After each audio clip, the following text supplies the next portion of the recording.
I have tried, in the years since, to describe what 14,000 warships look like when they are assembled in open space.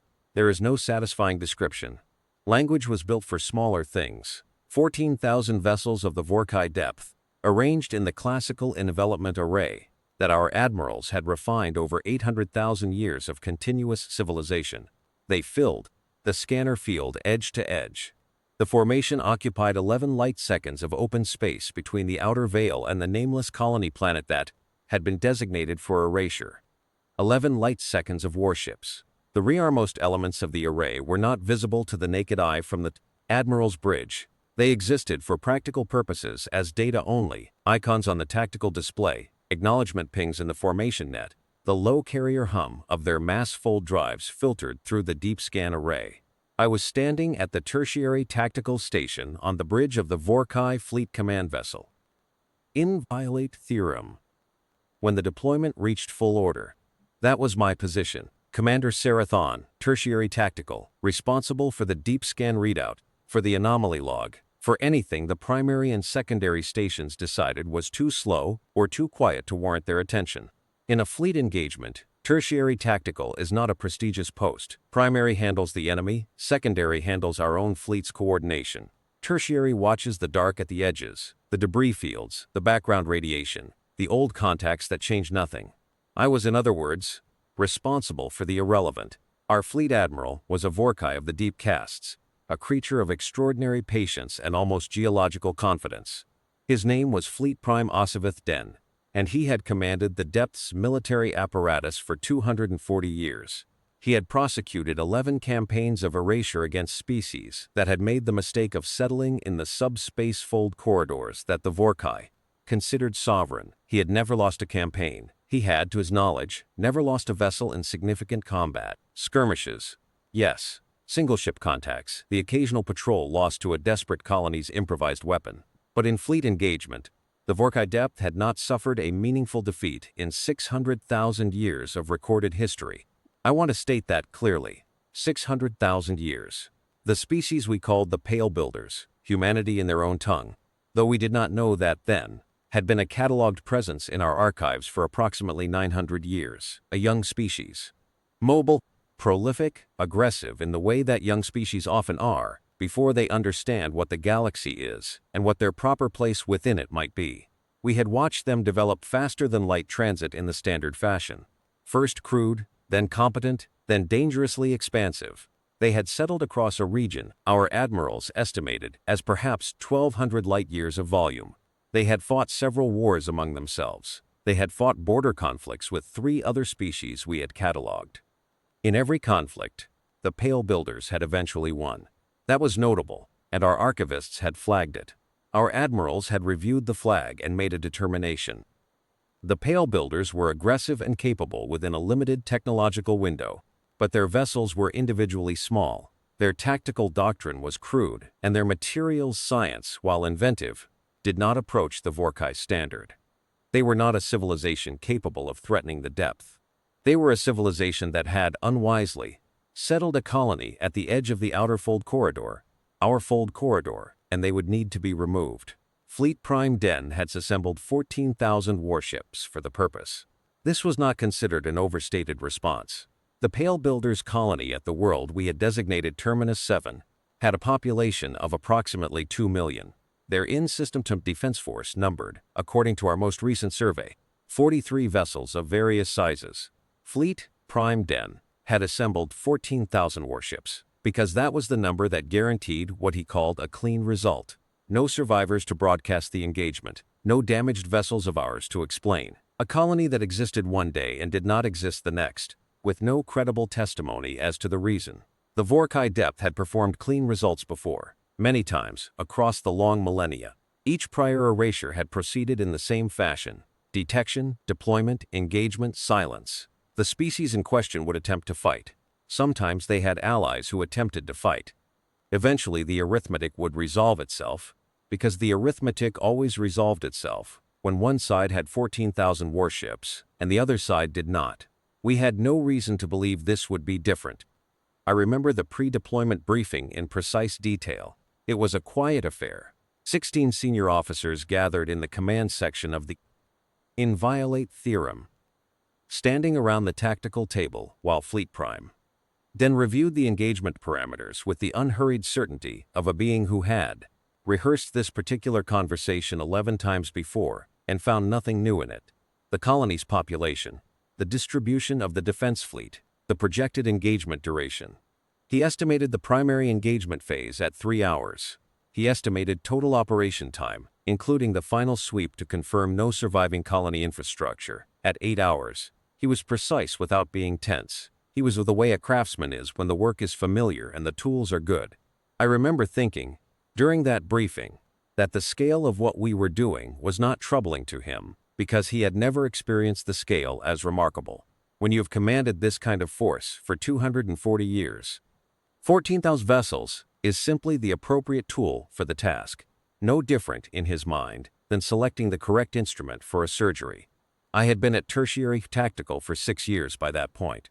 I had participated in 2 prior erasure campaigns, both smaller than this one. In both cases, my role had been exactly what it was on the Inviolate Theorem. Watching the anomaly log, monitoring the deep scan edges, logging the irrelevant. In both cases, the irrelevant had remained irrelevant, and the campaigns had proceeded as briefed, and I had filed tidy anomaly reports that no one read. I had no reason to expect this would be different. The formation advanced on Terminus 7 at 0600 fleet time. The sound of that advance, filtered through the sensor net, is something I carry with me still. Not sound properly, sound does not travel in open space, but the electromagnetic signature of 14,000 mass-fold drives cycling through ignition simultaneously produces a specific reading on the deep scan array, a kind of resonance, a harmonic in the subband frequencies that my instruments translated into a tone I could hear through the bridge acoustics. A low, enormous chord. Every mass-fold drive in the formation contributing its harmonic, all 14,000 of them, until the resonance became something that sat in the chest like pressure and did not leave. The sound of absolute confidence made into vibration. I was watching that resonance play out across my display when the first anomaly appeared. It was small. It registered on the deep scan as a cold mass signature, approximately 19 light seconds from our formation's port flank, positioned between 2 large fragments of a destroyed star, a binary system that had gone nova sometime in the deep past and left behind a debris field roughly 40 million kilometers across. The mass signature was consistent with a large metal object, large by general standards. Compared to our fleet, it was a single vessel at most. The scan estimated its displacement at somewhere between 800,000 and 1.2 million metric tons. The object was cold, its thermal output was minimal, close to background radiation. It was not moving. It was not transmitting. Its reflection coefficient matched oxidized ferrous alloy hull plating, the standard material of most spacefaring species in the region, heavily aged. I logged it in the anomaly register and flagged it as probable derelict. The Pale Builders had been charting this region for decades before we arrived. It was plausible that one of their survey vessels lost in the debris field at some point and left there. I ran a cross-check against our archive of known Pale Builder hull types, comparing the mass signature to every vessel class we had cataloged. No match. The mass signature was too large for any vessel class in our records. I logged that discrepancy. I noted that our archive of Pale Builder hull types was derived from survey data spanning approximately 900 years, and that the anomaly's mass signature was outside the recorded range. I did not consider this alarming. The Pale Builders were a young species, with a variable and somewhat chaotic shipbuilding tradition. It was entirely possible they had constructed hull types we had not encountered, or that this object was simply 2 derelict vessels that had drifted into contact and fused. I noted the size anomaly, assigned it a secondary flag, meaning unusual, worth a second look, not urgent, and returned my attention to the main formation. The main formation was 4 minutes into its advance. The leading elements were already accelerating to engagement speed. The formation's geometry was precise, the result of tens of thousands of simulations, and 600,000 years of accumulated doctrine. It was not an array designed for flexibility or surprise. It was an array designed for overwhelming application of force, for the kind of engagement where the outcome is determined before the first shot, where the only variable is the duration. I watched the formation advance, and I monitored the anomaly. The anomaly was still cold. still not transmitting. I almost filed it as background noise and moved on. The deep scan finds objects all the time: debris fragments, dormant relay stations, lost survey probes, the accumulated detritus of a galaxy that has been inhabited for a very long time. Most anomalies resolve into one of these categories on follow-up scan. Most anomalies are nothing. I flagged it as secondary and kept a thread of attention on it. 14 minutes into the formation's advance, the anomaly moved. It was not a large movement. A change in position of approximately 1,200 kilometers over the course of 30 seconds.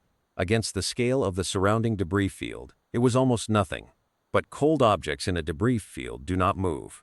Debris fields are gravitationally stable, on timescales shorter than geological. Objects at rest in a debris field stay at rest unless acted upon by an external force, and there was no external force visible on my sensors. And this object was not moving the way debris moves when it does move. It was not tumbling, not rotating, it was translating. Moving in a single direction, at a constant acceleration, without the spin and wobble that characterize a passively drifting fragment. This was not drift, this was propulsion. I escalated the flag to primary and sent a notation: anomaly exhibiting directed movement, confirm active vessel. I received an acknowledgement from primary tactical and no further response. 14,000 ships were advancing toward a colony. A single contact at 19 light seconds was not primary's problem. I kept watching. The acceleration was slow at first, consistent with a large vessel running on minimum power, just enough thrust to establish a vector without announcing a full drive signature. The thermal output began to climb, but slowly, and in a frequency pattern I did not recognize. I ran it against our archive of drive signatures, a comprehensive catalog compiled from 900 years of observing the Pale Builders and from the full scope of Vorkai contact history across 800,000 years. Every drive type we had ever encountered was in that catalog. Every fusion torch, every mass-fold generator, every gravity sling, every exotic drive variant our technical analysts had identified in 600,000 years of fleet operations. No match. Not Pale Builder, not any of the 7 other species we had cataloged in this region of space, not any drive type in the Vorkai Depth's 800,000-year archive. A drive type not in the archive. I sent a second flag to secondary tactical. I escalated it to primary tactical. I marked it urgent, the highest priority I could assign from my station without Fleet Prime authorization. The contact was accelerating. It had established a heading. I ran the heading through our navigation system, and the answer came back in 3 seconds. The contact's current vector, extended to intercept at current acceleration curve, terminated at the center of our fleet formation, a direct intercept course. Not an approach that was incidentally angled toward us. A heading that had been calculated for, aimed deliberately. Something that had been cold, and still and silent for an unknown length of time, had woken up and aimed itself at 14,000 Vorkai warships. I sent the flag to Fleet Prime Den directly. Protocol required me to route through secondary, but the calculation was simple and the conclusion was clear and required, saying to the person who could act on it. I sent it directly to the Fleet Prime's command console with a single attached note: unknown vessel, no archive match. Active drive on unclassified spectral band, heading direct intercept with Fleet Formation Center, recommend defensive reorientation at minimum, recommend investigation deployment. Fleet Prime Den looked at my flag for 4 seconds. I watched his acknowledgement indicator on my board. Then he sent back a single response: hold station, continue monitoring. I continued monitoring. The object was now close enough that our long-range optical array could acquire it through the debris field. The optical return was poor. The object was still cold, still radiating at near background levels, and the debris field scattered the long-range sensors with fragments and gas, and the accumulated interference of a stellar graveyard. But the outline was there, the outline of a ship, a very long ship, much longer than any Pale Builder vessel in our records, which ran to perhaps 800 meters at the extreme high end of the survey data. This hull was longer than that. Longer by a factor I was not comfortable stating in the log without better sensor resolution, because the factor was one that would attract scrutiny. The hull shape was irregular in ways that spoke of age. Not the clean geometry of a vessel freshly constructed, not the precise lines that modern engineering imposes on a hull to minimize drag coefficients and maximize structural efficiency. This was something modified, repaired, built upon, a living thing in the engineering sense, A vessel that had accumulated history on its hull the way old stone accumulates moss. Visible protrusions along the spine that might have been weapons emplacements, though in configurations I had never seen. Not the clean cylindrical pods of Vorkai rail cannon, not the flat emitter arrays of energy weapons, but long parallel rails that ran the spine's full length and curved at the forward terminus in a geometry that suggested something about the way the weapon was intended to fire that I could not resolve from optical data alone. A bow section that tapered to a point, reinforced by what appeared to be additional plating, layered over the original hull in sheets that did not quite match. Different alloy signatures, readable even through the optical sensors. Slightly different weathering patterns. The visual record of repairs made in stages over a very long time. Repair work accumulated across decades. Possibly across longer than decades. The drive glow when it came to full visibility was wrong. Every drive type I had ever encountered produces a specific spectral signature, a color essentially, when filtered through the optical array. The Vorkai massfold produces a deep violet emission. The Pale Builder's primary drives produce a pale blue-white in the standard range. The various other species we had cataloged produced their own colors across the visible and non-visible spectrum. I had a reference chart memorized after 6 years at the tertiary station. I could identify a drive type from its color before the sensor analysis finished running. This vessel's drive emission was a color I did not have a name for. It was not in the visible spectrum as I understood it. The optical sensors translated it into a deep amber red at the edge of their range, but that translation was a failure mode. The sensors were reaching their limits and defaulting to the nearest equivalent frequency. The actual emission was something the sensors were not properly equipped to read. I logged this in the anomaly register. I logged all of it, every reading, every failed cross-reference, every sensor limit I encountered. I kept logging because logging was the thing I knew how to do, and the alternative was to sit in silence and feel what I was beginning to feel underneath the professional habit of documentation. The vessel was now 11 light seconds away and closing, still accelerating. The acceleration curve had climbed past what the mass estimate suggested was physically achievable. I recalculated the mass estimate. I had been wrong. The object was not between 800,000 and 1.2 million metric tons. It was larger, significantly larger. The early readings had been suppressed. The vessel had been cold, dormant, its drive inactive, and a dampening system, a technology I had not known the Pale Builders possessed, had been masked its true displacement profile in the ambient noise of the debris field. I calculated the revised mass. I sat with that number for a moment. I ran it twice more to confirm. The number did not change. I sent it to Fleet Prime Den. His acknowledgement came back in 6 seconds. No response beyond the acknowledgement. I waited. I sent a follow-up. Fleet Prime, the revised mass estimate puts this contact in a hull category for which the Pale Builder archive has no entry. This vessel was not constructed in the 900 years of our observation. Its drive type's unclassified. Its heading is direct intercept.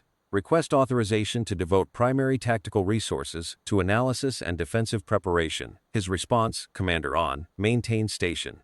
You are watching a derelict which has been disturbed by the formation's massfold harmonics. If it approaches within 6 light seconds, deploy screen elements. Continue the advance on Terminus 7. I looked at my display. The contact was at 9 light seconds and closing. Its acceleration was still climbing. At current rate, it would reach 6 light seconds in approximately 18 minutes. I began preparing the deployment order for the screen elements, because that was the order I had been given, and because giving my hands something to do was better than the alternative.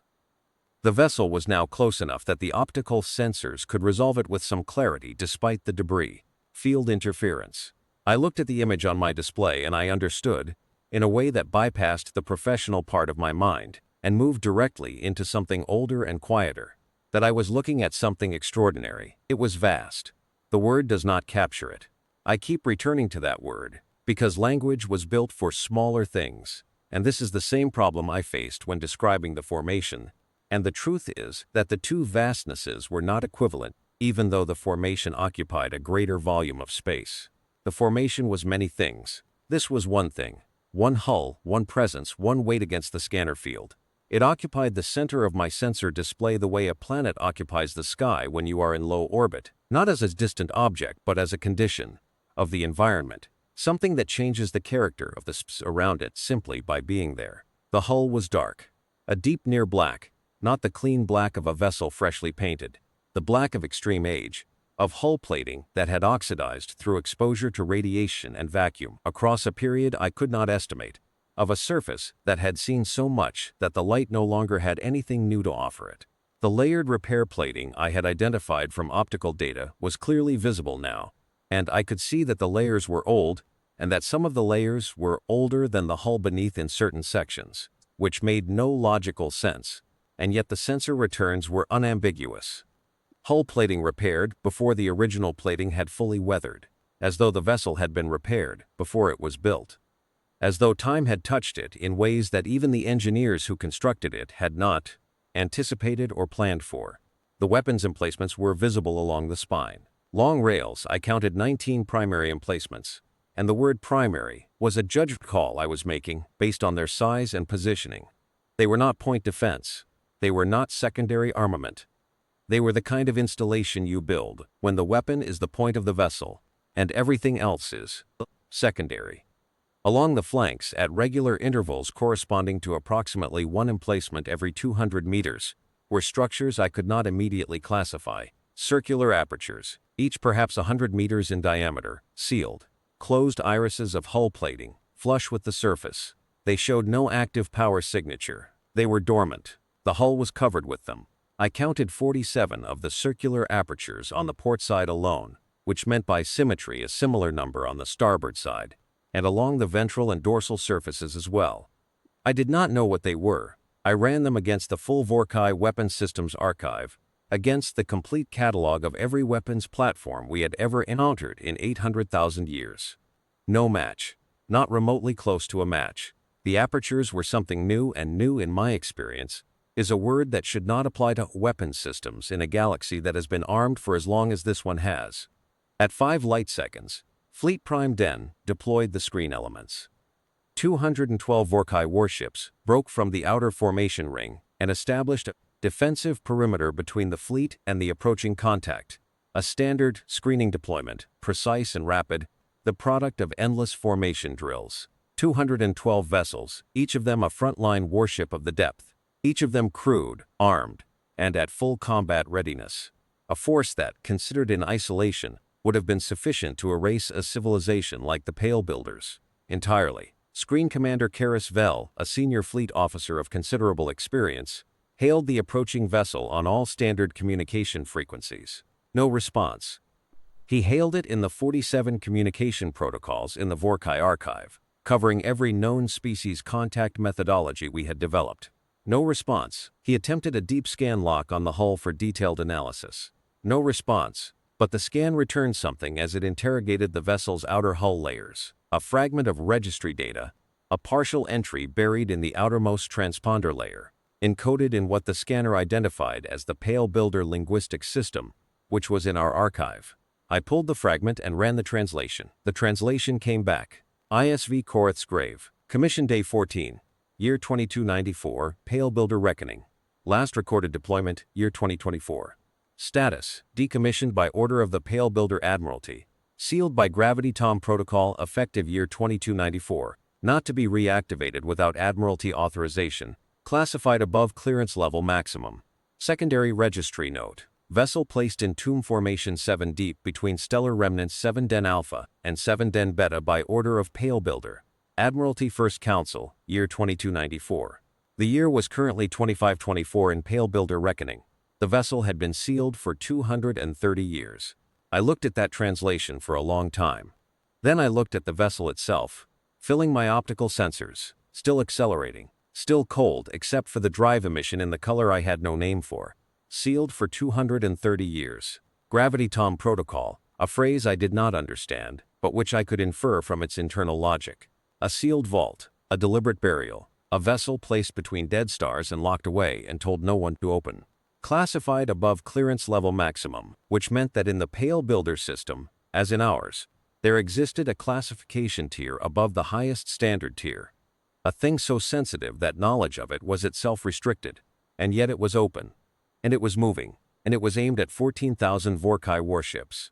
I thought about the Pale Builder colony at Terminus 7, 2 million people, 43 defense vessels, a colony at the edge of a subspace fold corridor that the Vorkai depth considered sovereign, a colony that Fleet Prime Den had decided needed to be erased with a clean result, no survivors, nothing left to testify. I thought about what it might mean for a species to bury a ship, to classify it above maximum clearance, to place it in a tomb between dead stars and leave it there for 230 years. To do all of that and then, apparently, to design the tomb in such a way that the ship inside could open it from within. I thought about what kind of ship you would bury, if you were the kind of species that buries ships. I sent Fleet Primed and the full translation with a brief note. The contact is a pale builder vessel, 230 years in sealed storage, no match in our archive for its hull class, drive type, or weapons systems. Request immediate tactical reorientation, he responded. 230 years in storage renders any vessel non-combat capable. Maintenance degradation alone would guarantee catastrophic system failure under any operational load. Maintain screen positions. Prepare boarding protocol for incapacitation once the vessel has been stopped by screen elements. Continue the advance on Terminus 7. Screen Commander Karis Vel began assembling boarding elements from the screen perimeter. The SV Korath's grave was now at 3 light seconds. It had reached whatever terminal velocity it had decided on, a figure I had stopped trying to reconcile with the mass estimate, because the mathematics did not work regardless of how I ran them, and it was coasting, directly at the center of the fleet formation. Inviolate theorem. The heading was precise, not at the screen perimeter, not at the flanking elements, but through them, at the command vessel behind them. 230 years in storage, Fleet Prime Den had said. Maintenance degradation alone would guarantee catastrophic system failure. Then the circular apertures began to open, all 47 of them on the port side simultaneously, no preamble, no power-up sequence that my instruments could detect on the standard sensor bands. They simply opened, irises of hull plating folding inward in a motion too precise for chance. The mechanical accuracy of a system that had been built to work and had waited 230 years for the moment to use itself. Behind each iris was a depth I could not fully image, because whatever resided in those apertures was operating in the spectral range that my sensors translated to amber red and then gave up attempting to interpret. They opened, and the amber red emission from each aperture brightened fractionally, and for approximately 3 seconds, nothing else happened. In those 3 seconds, I became aware that I had stopped performing the slow pressure exchange that passes for respiration in Vorkai biology. I was not breathing. I was looking at 47 open apertures on the hull of a vessel that had been sealed in a tomb between dead stars 230 years ago. And I was not breathing, and the screen elements were moving into boarding approach formation, and Fleet Prime Den was watching his main tactical display with the composure of a commander who had done this 11 times before. Then the Korath's grave fired. The first salvo struck the screen perimeter at a velocity that created an apparent paradox in the sensor record. The weapon signatures registered at our formation, before the optical trace of their departure from the Korath's grave arrived at our sensors, which meant the weapons were traveling faster than the light we use to observe them, which is not possible with any weapons system in the Vorkai archive. And yet the sense record was what it was, and the sensor record was not in the habit of lying to me. 16 of the screen vessels ceased to exist in the first 3 seconds, not destroyed in the sense I was familiar with. The sense of hull breaches and atmosphere venting and secondary explosions in the fuel or munitions, stores and debris clouds expanding from the point of impact. These vessels did not produce debris clouds, they produced absence. The sensor returns from those positions did not show vessel destruction, they showed vessel absence. Where 16 warships had been, the sensors showed nothing. No fragments, no radiation bloom, no thermal signature diminishing toward background. The space where 16 warships had been was simply empty, and the emptiness was complete. The remaining screen vessels opened fire.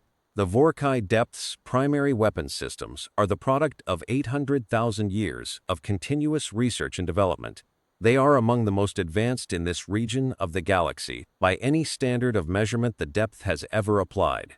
When I say this, I am not offering a boast. I am establishing a baseline so that what follows can be properly understood. The screen vessels fired everything in the Vorkai arsenal. Energy weapons in multiple frequency ranges. Mass accelerator rounds in staggered spreads designed to saturate point defense coverage. Fold compression charges that manipulate local spacetime in ways that destroy hulls by deforming the space they occupy. Disruptor bursts targeted at drive systems. The complete catalog of our 800,000-year military achievement, all of it aimed at a single vessel at close range. I watched the impact data come in. The Korath's grave did not respond in any visible way that my instruments could interpret as distress. The weapons struck. The sensor data confirmed impact. The hull temperature elevated measurably along the sections the energy weapons hit. The mass accelerator rounds registered contact on the hull plating. The fold compression charges produced localized spacetime distortions at the hull surface. These were not clean misses. The weapons reached the hull. The layered repair plating showed scoring in the optical returns. Temperature readings climbed in the impacted sections. And the vessel continued forward, continued to fire. The second salvo took 23 more screen vessels in the same way the first salvo had taken 16. Complete absence. The universe simply emptied of them. No debris, no signal, no evidence that they had ever occupied the space except the gap in the formation net, where their acknowledgement pings had been. The third salvo, 9 seconds after the first, removed 31 more. In 27 seconds, 70 ships of the Vorkai depth had been removed from the universe, and the vessel that had removed them had taken damage to its surface plating. Screen Commander Karisvel ordered full withdrawal. He had 212 ships at the start of the engagement. He had 142 remaining. He began pulling them back toward the main formation perimeter, maintaining what fire coverage he could while moving. The Korath's grave did not pursue the withdrawing screen elements. It maintained its heading toward the fleet center. The weapons cycled. The port apertures were reloading. I realized. The 3-second interval between Salvo 1 and Salvo 2 had been a cycle time, not hesitation. While the port side reloaded, the starboard apertures opened. The fourth salvo came from the starboard side and removed 19 more screen vessels from the withdrawing formation. Fleet Prime Den ordered the remaining 12,876 vessels of the main formation to engage. 12,876. The number occupied my mind in a strange way in that moment. I had been working with that number for weeks, since the formation was assembled and the deployment briefings began. It was not an abstract number by that point. It was a living count, a count I had verified against the formation manifest 4 times in the days before the operation, a count that had become as familiar to me as my own pulse rate. 12,876 warships, the number of crewed vessels, the number of crews, each crew averaging, by Vorkai standard manning tables, between 40 and 300 personnel depending on hull class. The mathematics of what that number meant in terms of living beings inside hulls, I would not do in the moment, and I have not done in the years since. The formation's turn took 4 minutes to complete because of its scale.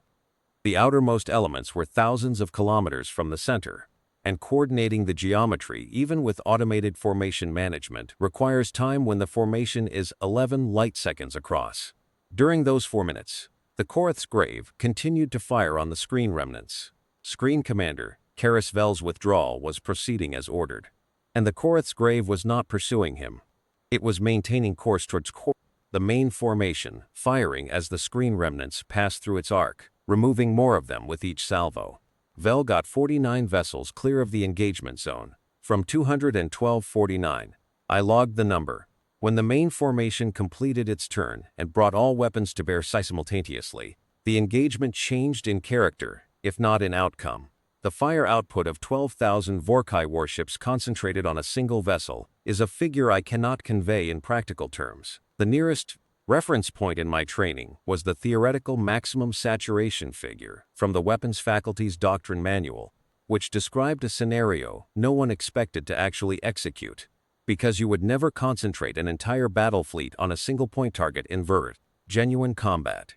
The scenario existed as a theoretical ceiling, a way of establishing what was physically possible if you were willing to commit everything to a single engagement. We were now executing it. The Korath's grave was receiving more weapons energy per second than any target in the Vorkai depth's 600,000-year engagement history had been asked to absorb. It continued. Its apertures cycled. Its rail weapons corrected their trajectories mid-flight. The fleet net indicators continued to go dark. I want to be precise about what happened next, because imprecision would be a kind of dishonesty, and I have been, in my own way, trying to be honest about all of this. The engagement lasted 6 hours and 11 minutes from the moment the main formation opened fire to the moment the last surviving Vorkai vessels entered fold space. That is the duration.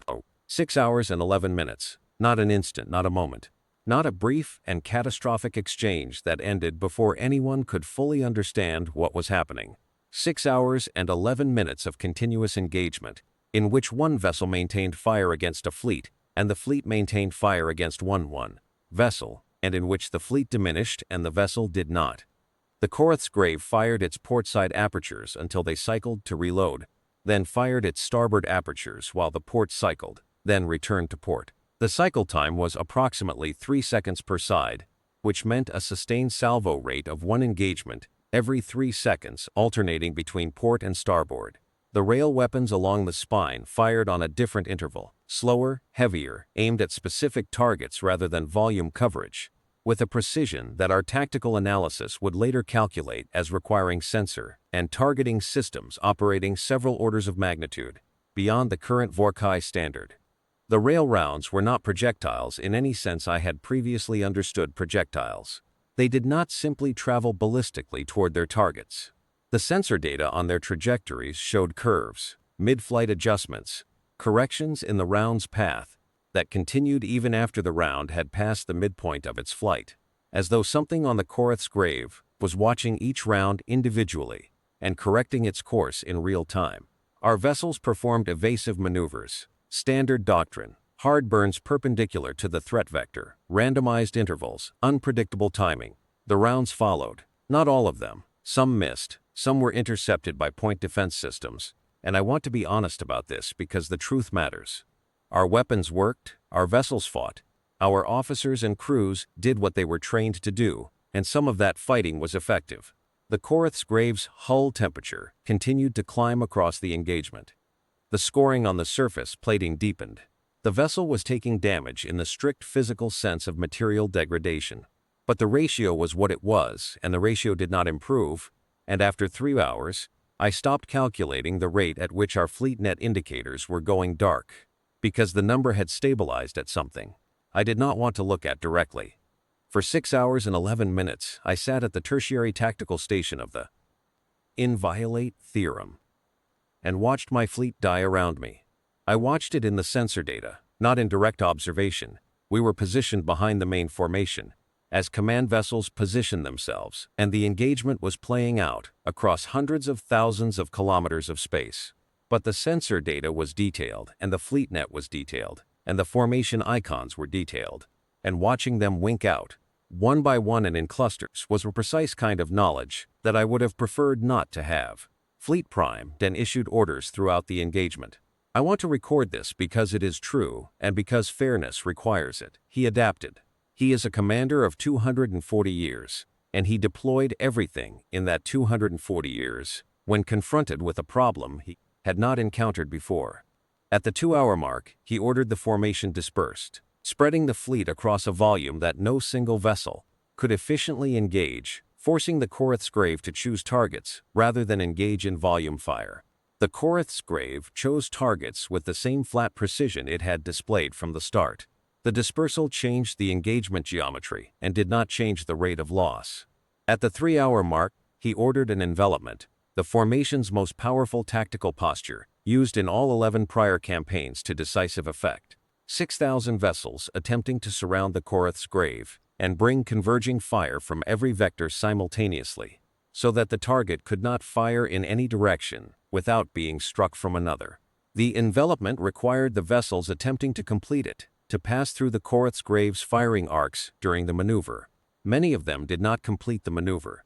At the 4-hour mark, he ordered a fold space withdrawal with coordinated rearguard action, beginning the strategic retreat while maintaining enough combat pressure to slow the Koreth's Grave's engagement rate. He organized the withdrawal in waves, pulling the most damaged elements first, using the less damaged vessels as covering force. The covering force was effective in the narrow sense that it gave the withdrawing waves time to reach fold-capable range. The covering force was not effective in the sense of surviving to withdraw itself. At the 5-hour mark, I ceased updating the loss rate calculation and focused on what I still had. What I still had was the inviolate theorem and a cluster of perhaps 300 vessels that had managed to hold formation around the command ship in the withdrawal posture.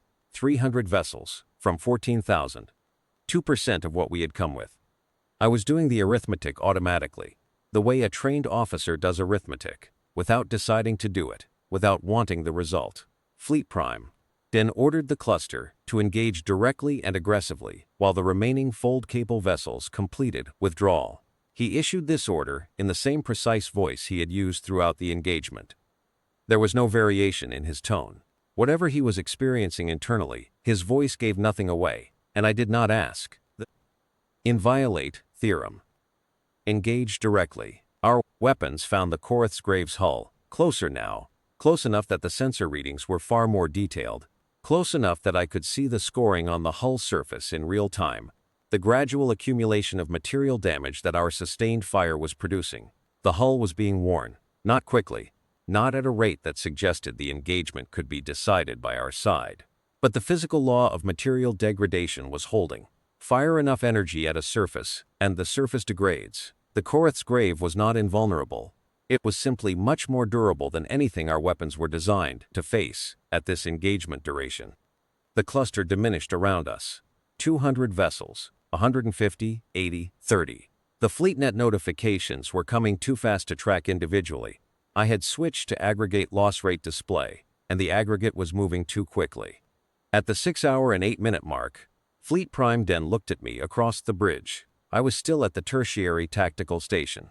I had been in that position for 6 hours and more without moving except to adjust sensor parameters.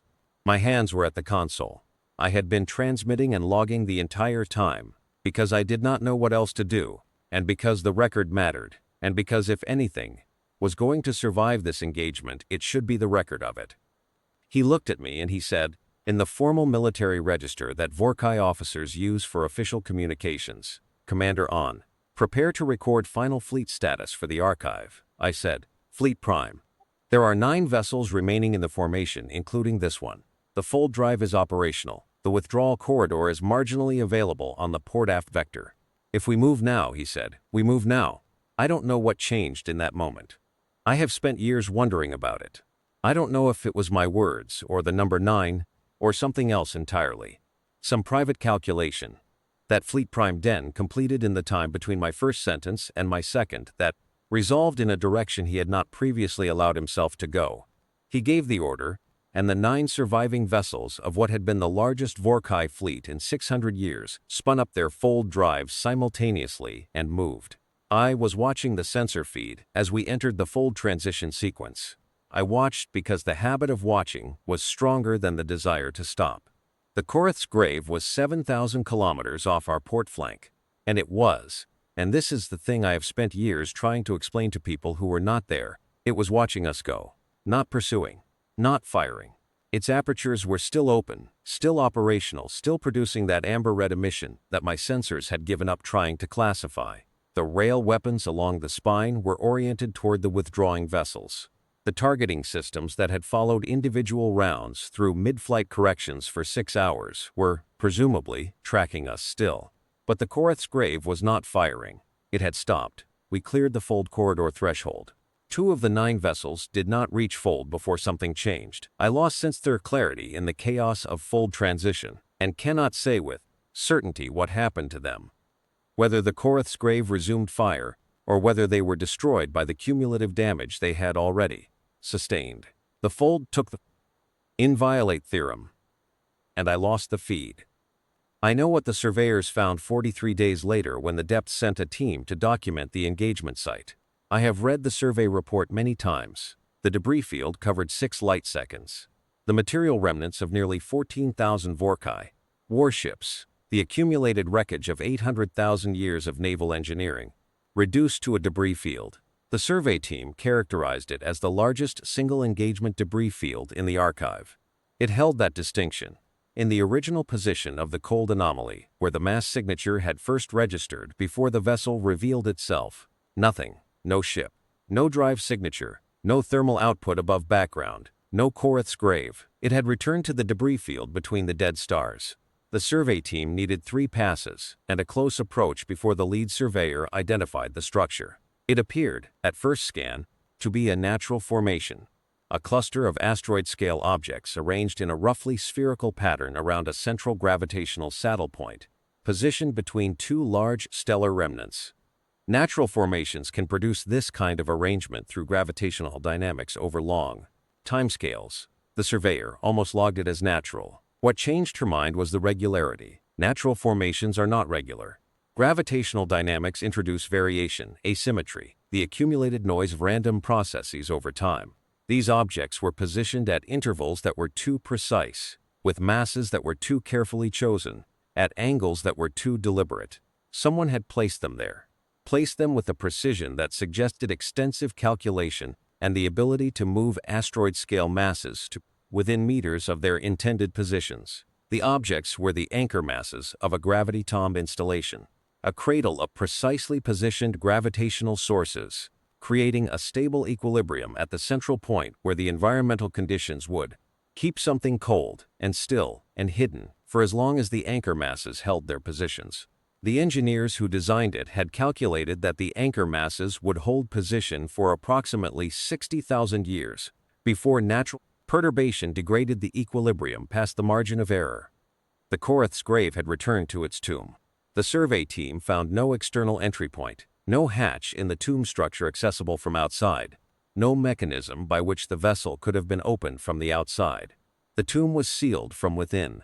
My official report was submitted 6 months after the engagement, after the High Council's review was complete, and their questions had been answered. The review process itself lasted 4 months. In that time I was interviewed 7 times by different council bodies: the Military Oversight Committee, the Technical Faculty, the Archive Authority, the Xenological Survey Division, and 3 sessions with a joint committee formed specifically to evaluate the engagement, which did not have a standard name in the Council's organizational records. I answered every question honestly and completely. I provided my full sensor logs, my anomaly register from the engagement, my translated copy of the Korth's grave hull registry fragment, my mass estimate calculations, including the revisions I had made in real time during the approach. The questions asked of me most frequently, across all 7 interviews, were variations of the same 2. The first: did you know, before the engagement began, that the contact represented a genuine threat to the fleet? The second: when you sent the direct message to Fleet Prime Den, bypassing standard routing protocol, what was your reasoning? To the first, I answered honestly, I suspected. I could not have had certainty from the sensor data available at the time. The mass signature, the unclassified drive type, the heading, these were warning signs, not evidence. I suspected, and I sent the flags, and I could not have known. To the second, I answered, because the standard routing would have taken time I did not believe we had, and because the message needed to reach the person who could act on it before the window for action closed. I do not know if my message changed Fleet Prime Den's decisions. I do not know if different decisions would have changed the outcome. I know that I sent the message because it was the thing I could do, and I did it. The Council had consulted every body available: archivists, weapons specialists, drive system engineers, xenobiologists, the full apparatus of an 800,000-year civilization's intellectual resources. They reached several conclusions, which I will record accurately. The first: the ISV Korth's grave did not fit within any Pale Builder hull category, drive type, or weapons system in the Vorkai archive. It represented either a technological tradition predating our 900-year observation window, or a development track the Pale Builders had deliberately withheld from our survey instruments. Probably both, the technical faculty noted. Probably a very old technology maintained and refined in secret. The second: the colony at Terminus 7 still existed. The new Fleet Command had unanimously recommended no further military action against Pale Builder settlements. The third: recorded under the highest restriction classification. The Vorkai Dep did not know whether the ISV Korth's grave was the only vessel of its type. The hull registry fragment included the phrase Gravity Tom Protocol and the phrase Tomb Formation 7 Deep in the secondary note. The Vorkai archivists who reviewed the translation flagged the numerical designation. Tomb Formation 7 Deep implied the existence of at least 6 other tomb formations of the same type, and possibly more. 7 was a specific, bounded number in the Pale Builder linguistic system's ordinal usage, but it did not necessarily represent a maximum. The High Council had classified this conclusion under ongoing review. I resigned my commission following the submission of the report. 6 years at the tertiary station, watching the dark at the edges, had been my professional identity. I did not, after the engagement, want to continue watching the dark at the edges. I knew too precisely what lived there. The permanent deliberation. One of the 2 vessels that survived alongside the Inviolate theorem was assigned to a survey mission in the outer reaches of Vorkai territory 6 months later. It disappeared on its 7th day in transit. No debris, no distress signal, no full drive signature consistent with emergency exit. The search and rescue team sent to find it did not find it. They found, in the region of space where the permanent deliberation had last transmitted, a cold mass signature on the deep scan. Large, much larger than any Pale Builder vessel class in the archive. Cold, near background radiation, stationary. The search and rescue team logged it as a probable natural formation. A former colleague in the archive forwarded me the survey log. I ran the mass estimate against my revised calculation from the day of the engagement. The numbers were consistent with the Korath's grave profile. I did not report this to the High Council. They have the same archive access I do. I have been trying, in all of this, to be honest. The Pale Builders built a ship and classified it above maximum clearance, and sealed it between dead stars and told no one. They did this 230 years before the Vorkai depth assembled 14,000 vessels to erase one of their colonies. They did this because they understood, at some level our 900 years of observation had not captured, that the universe contains species like the Vorkai depth, and that the appropriate response is not to beg or negotiate or display, but to prepare in ways that are not visible until the precise moment they are needed. The ISV Korath's grave was built for one thing. It was built for the moment when something very large and very old and very patient came to erase a colony of 2 million people. It was built to answer that moment. And when the moment came, after 230 years in the dark and the cold between dead stars, it opened its tomb, and it came and it answered. 3 ships returned, from 14,003. Inviolate theorem.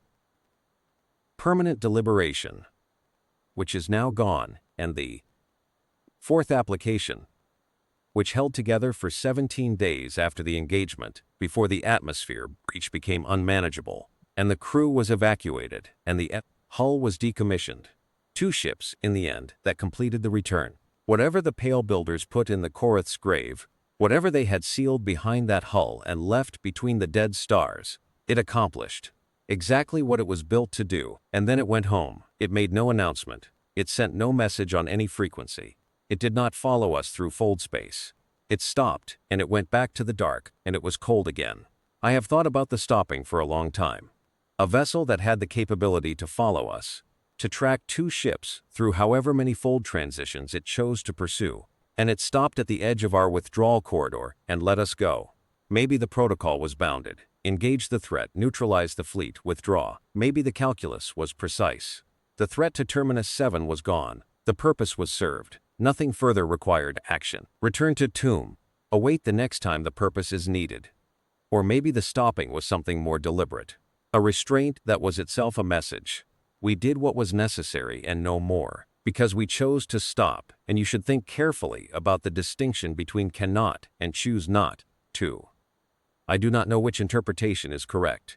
I have never been able to determine it, and I have decided that the uncertainty is the point. Not knowing whether the hand stopped because it was finished or because it chose to be finished. Not knowing that is its own weight, and the Vorkai depth will carry it. The deep scan anomalies are still being logged. The cold signatures, the stationary contacts in debris fields and gravitational saddles, the mass readings that return no match in the archive. The tertiary tactical officers on the depth's current fleet vessels log them in the anomaly register and cross-check them, and find no matches, and send them up through the chain of command and wait for a response. The responses are prompt and consistent. They always say the same thing. Probable natural formation. Continue monitoring. I know what the responses say, because I still have colleagues in the service who send me notes from time to time. Old habit. They know I care about the anomaly logs. They know I spent 6 years watching the dark at the edges, logging the irrelevant. filing reports that no one read. They know I was watching the scanner when the Korath's grave woke up. The Vorkai depth is 800,000 years old. We have never been beaten in fleet engagement. We have absorbed civilizations and erased civilizations, and moved through the galaxy with the patient confidence of something that has been here longer than almost anything else, and fully intends to continue. We have not sent another fleet to the outer fold corridor. The cold signatures are in the dark at the edges. They do not move, they do not transmit, they are near background, almost nothing, almost.